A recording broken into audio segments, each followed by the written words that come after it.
ఇరాన్లో ఉన్నటువంటి 3 అణు కేంద్రాలపై అమెరికా B2 స్పిరిట్ బాంబు యుద్ధ విమానాలతో GBU-57 బంకర్ బ్లాస్టర్ బాంబులతో విరుచుకుపడింది. వరుసగా 6 బాంబులతో ఫోర్డో అణు కేంద్రంపై దాడి చేసినటువంటి అమెరికాని విడిచిపెట్టేది లేదంటూ ఇప్పుడు ఇరాన్ అయితే గట్టి వార్నింగే ఇచ్చింది. ఇలాంటి బెదిరింపులకి బెదిరిపోయేది ఇరాన్ కాదు. ఈ విధంగా మీరు బెదిరించి మమ్మల్ని దారిలోకి తీసుకొస్తామనడం అది మీ వివేకం.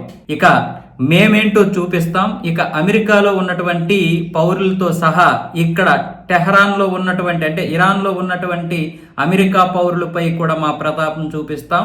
అంతేకాకుండా ఎర్ర సముద్రంలో అమెరికాకి చెందినటువంటి ఓడలు వస్తాయి కదా, వాటిని కూడా ఏం చేస్తామో చూడండి అంటూ ఇప్పుడు హూతీలు కూడా ట్రంప్కి అయితే వార్నింగ్ ఇచ్చారు. ఎందుకంటే ఈ హూతీలు, హెజ్బొల్లా, హమాసు ఇవన్నీ కూడా ఇరాన్ పెంచి పోషించినవే. సో ఇప్పుడు ఇవన్నీ కూడా ట్రంప్కి వార్నింగ్ ఇచ్చాయి.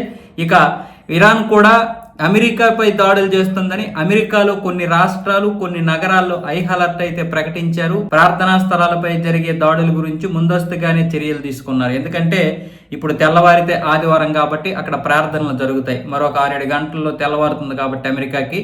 ఇక అక్కడ ప్రార్థనలు జరిగితే గనక చర్చిల పైన ఇంకా మిగతా ప్రార్థనా స్థలాల పైన ఎక్కడైనా దాడులు జరిగితే ప్రాణ నష్టం ఎక్కువ కాబట్టి అమెరికా ముందస్తు చర్యలు అయితే తీసుకుంది. ఇక ఇరాన్లో ఉన్నటువంటి నంతాజు, అలాగే ఫార్డో, అలాగే ఇంకోటి ఏంటంటే ఇస్ఫహాన్, మొత్తం 5 కేంద్రాలు ఉంటే అందులో ప్రధానమైనటువంటి ఈ 3 అణు కేంద్రాలపై అయితే అమెరికా చాలా దారుణంగా దాడి చేసింది. B2 spirit బాంబులతో GBU-57 bunker blaster బాంబులు. ఇవి 13,600 కిలోలు బరువు ఉంటాయి ఒక్కొక్కటి.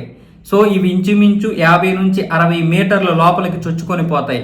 ఎందుకంటే ఈ నంతాజు, ఫార్డో, ఇస్ఫహాన్ ఇవన్నీ కూడా పర్వతాల లోపల నుంచి, సొరంగాల నుంచి 300-400 అడుగుల లోపలికి ఉన్నాయి. వీటిని ఢీ కొట్టాలంటే ఇజ్రాయెల్ దగ్గర అలాంటి పరికరాలు లేవు. ఒక్క అమెరికా దగ్గర మాత్రమే ఈ బాంబులు ఉన్నాయి. ఈ B2 బాంబులు ప్రయోగించే విధంగా అమెరికా ఏం చేసిందంటే ఒక్కొక్క దానికి 3,200 కోట్ల రూపాయలు అంటే ఇంచుమించు $200 బిలియన్ ఖర్చు పెట్టి మళ్ళీ రీమోడల్ చేసింది. ఆ తర్వాతే ఇప్పుడు ఈ యొక్క BGU-57 బంకర్ బ్లాస్టర్ బాంబులను అయితే ప్రయోగించడానికి వీలు కుదిరింది అనమాట. సో ఇలాంటివి ఒక్క ఫార్డో పైనే 6 బంకర్ బ్లాస్టర్ బాంబులను అయితే ప్రయోగించినట్టు తెలిసింది. ఒక్కొక్క బాంబు విలువ దాదాపు $160 కోట్ల అంటే $20 మిలియన్.